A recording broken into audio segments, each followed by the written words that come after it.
আমাদের সবার প্রিয় বড় মা, যার একবার দর্শনের জন্য গোটা বাঙালি জাতি অধীর আগ্রহে অপেক্ষা করে থাকে।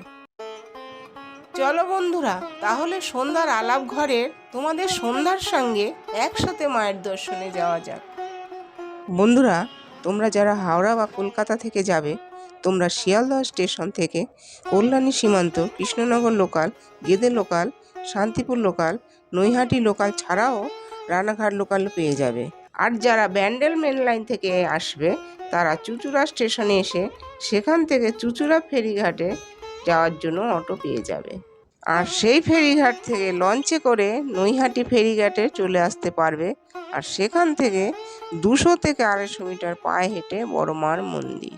বন্ধুরা, যেহেতু আমরা হাওড়া থেকে গেছি, তাই শিয়ালদা থেকে ট্রেনে করেই নৈহাটি পৌঁছেছিলাম। আমি ডেসক্রিপশানে তোমাদের ট্রেনের টাইম টেবিল দিয়ে দেব। দেখো বন্ধুরা, আজকের আকাশটাও ভীষণ পরিষ্কার, আর রোদ ঝলমলে আকাশ, আর সাথে বড় মায়ের দর্শন। এর থেকে চিত্তমুগ্ধকর দৃশ্য আর কি বা হতে পারে। আমরা এখন বাসে করে চলেছি শিয়ালদা স্টেশনের উদ্দেশ্যে।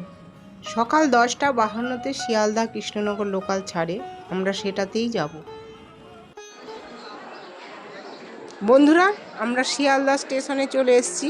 1 নম্বর প্ল্যাটফর্ম থেকে ট্রেনে উঠব।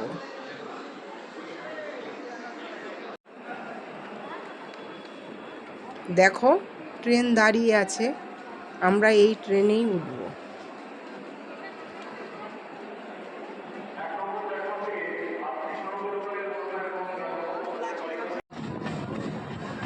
ট্রেন ছেড়ে দিয়েছে, চলেছি নৈহাটির উদ্দেশ্যে।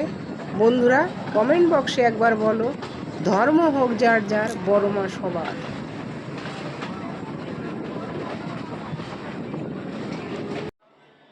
মন্দিরের ইতিহাস সম্বন্ধে বলা হয় যে স্বর্গীয় ভবেশ চক্রবর্তী মহাশয়, তিনিও তার বন্ধুরা মিলে নিজের বাড়িতে রক্ষাকালী পুজো করতেন। একদিন তিনি নবদ্বীপে গিয়ে সেখানকার কালী পুজোতে বড় বড় কালী প্রতিমা দেখেন এবং উৎসাহিত হন। তারপরে তিনি ঠিক করেন যে তিনিও সেরকম বড় কালীমা পুজো করবেন। তৈরি হয় 21 ফুটের প্রতিমা। সালটা ছিল 1923 খ্রিস্টাব্দ। ব্যাস, তারপরে আর তখন থেকেই এখনো পর্যন্ত প্রায় 101 বছরেরও বেশি সময় ধরে সগরিমায় চলে আসছে মায়ের পুজো। 2012 সালের পর রাজস্থান থেকে পাথরের মূর্তি এনে মাকে সসম্মানে বিরাজমান করে পুজো করা হয় এখনো পর্যন্ত। চলো বন্ধুরা, তাহলে নৈহাটিতে নেমেই কথা বলা যাক। অবশেষে আমরা নৈহাটি ঢুকছি। মনে হচ্ছে বন্ধুরা অনেক প্রতীক্ষার অবসান। নৈহাটি স্টেশনের প্ল্যাটফর্মের বাইরে বেরিয়ে বন্ধুরা তোমরা অনেক রিক্সা বা টোটো পেয়ে যাবে। তবে যেহেতু স্টেশন থেকে বেরিয়ে মায়ের মন্দির মাত্র 5 থেকে 7 মিনিটের হাঁটা পথ, তাই আমরা হেঁটে যাব বলে ঠিক করেছি। দেখো বন্ধুরা, তোমরা মায়ের পুজোর ডালা এখান থেকেও কিনে নিতে পারো, আবার মন্দিরের সামনে থেকেও কিনতে পারো।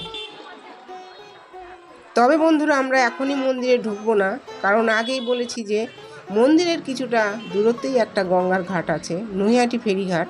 তাই আমরা ঠিক করেছি যে আগে একটু গঙ্গার জল মাথায় ছিটিয়ে তারপরেই মন্দিরে ঢুকবো।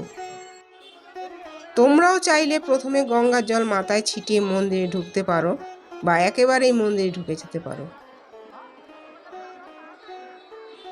বন্ধুরা, আমরা বৃহস্পতিবার এসেছি, তাই ভিড়টা দেখো কমই আছে।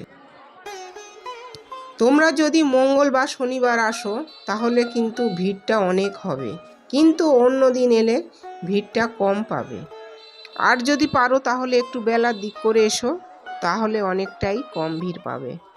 সাথে মায়ের দর্শনও মন প্রাণ ভরে করতে পারবে। গঙ্গার জল ছিটিয়ে নেওয়ার পর বন্ধুরা মায়ের পুজোর ডালা কিনে নেব। একটা কথা বলি বন্ধুরা, তোমরা পারলে অবশ্যই এই ঘাট থেকে একবার ঘুরে যেও, ভালো লাগবে। জল ছিটিয়ে নিয়েছি, এবার ডালা কেনার পালা।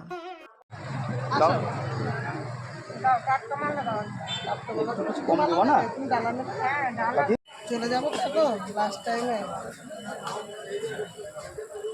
দেখো ডালা কিনে নিচ্ছি।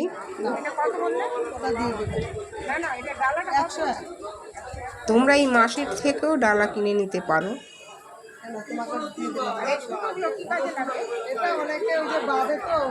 হাতে বাঁধে, কেউ মানত করে, যার যেরকম খুশি, কেউ বাড়িতে নিয়ে গিয়ে হাতে বাঁধে দিয়ে দিলাম। আমি লাস্ট টাইম চলে যাবো তো, যাও বাবা এসে দুজনে মিলে দাও।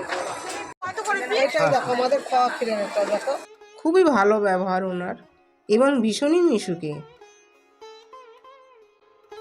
মন্দিরে প্রবেশ করার পালা।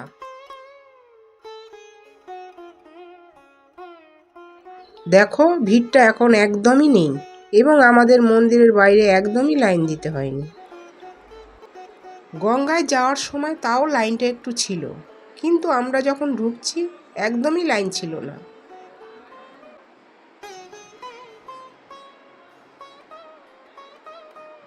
অবশেষে সেই সন্ধিক্ষণ।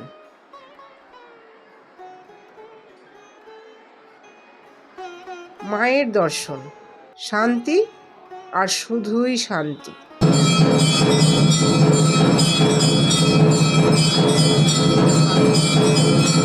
আমরা যখন পৌঁছালাম তখন ভোগ আরতির ঠিক একটু আগে। দেখো বন্ধুরা, ভোগ আরতি চলছে।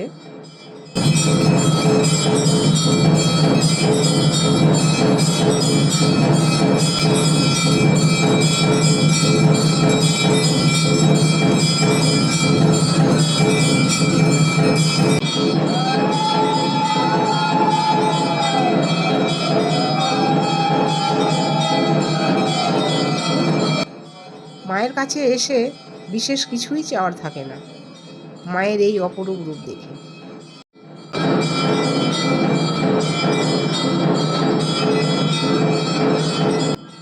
শুধু বলা বা চাওয়ার মতো এইটুকুই থাকে যে সবার মঙ্গল করো মা।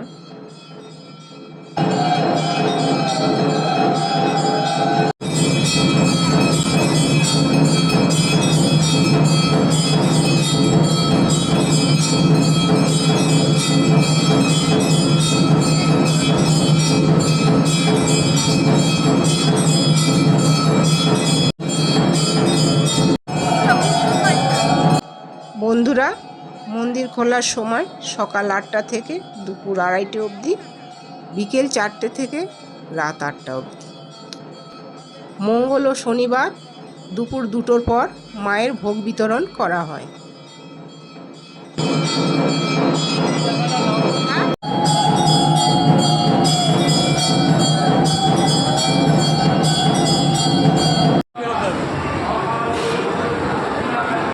পুজো শেষ, এবার একটু ভুরি ভোজের পালা। বন্ধুরা, তোমরা আশেপাশেই অনেক নিরামিষ হোটেল পেয়ে যাবে, তবে আমরা মন্দিরের ঠিক উল্টো দিকের একটি গলিতেই পায়েলস কিচেন নামে একটা নিরামিষ ভাতের হোটেল আছে, সেখান থেকেই খেয়েছি। চলো তাহলে দেখাই সেই জায়গাটা।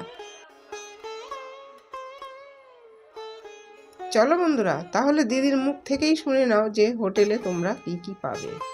হাই ফ্রেন্ডস, আমি বর্ণালী ঘোষ। আমার দোকান হচ্ছে হনুমান মন্দিরের সামনে। এখানে আমাদের ভেজ থালি পাওয়া যায়, যেখানে আমাদের নিরামিষ রকম তরকারি, ডাল, আলু ভাজা, কোনো দিন ঢ্যাঁড়স পোস্ত হয়, ফ্রাইড রাইস, পনিরের কম্বো হয় আলাদা করে শনি রবিবার করে। তোমরা অবশ্যই যখন বর্ণালী মন্দিরে আসবে আমাদের দোকানে আসবে।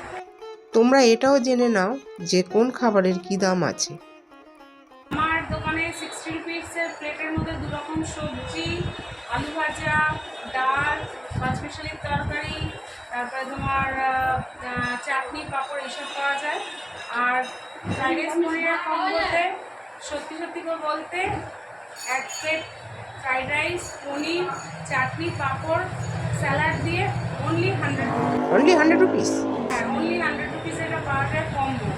আর এছাড়া আমাদের কচুরি আছে, যে কোনো তরকারি দিয়ে, ছোলার ডাল বা আলুর দম দিয়ে কচুরি তোমরা খেতে পারো। আমাদের 1 প্লেট কচুরি 30 টাকা, যাতে 5 পিস কচুরি থাকবে। দেখো তোমরা, এই আমাদের 60 টাকার থালি। যদি খাবারের কোয়ালিটির কথা বলো তো বলবো খুবই ভালো। এক কথায় মন ও পেট দুটোই ভরবে। খাওয়া দাওয়া শেষ বন্ধুরা, এবার বাড়ি ফেরার পালা। কমেন্টে একবার বলো জয় বড়মার জয়। চলো তাহলে বাড়ি ফিরেই কথা বলা যাক।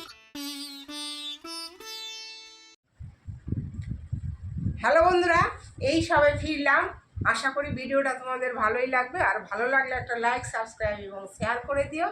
এইভাবেই নতুন নতুন ভিডিও আসতে থাকবে। তোমরা ভালো থেকো, সাথে থেকো, পাশে থেকো। Thank you.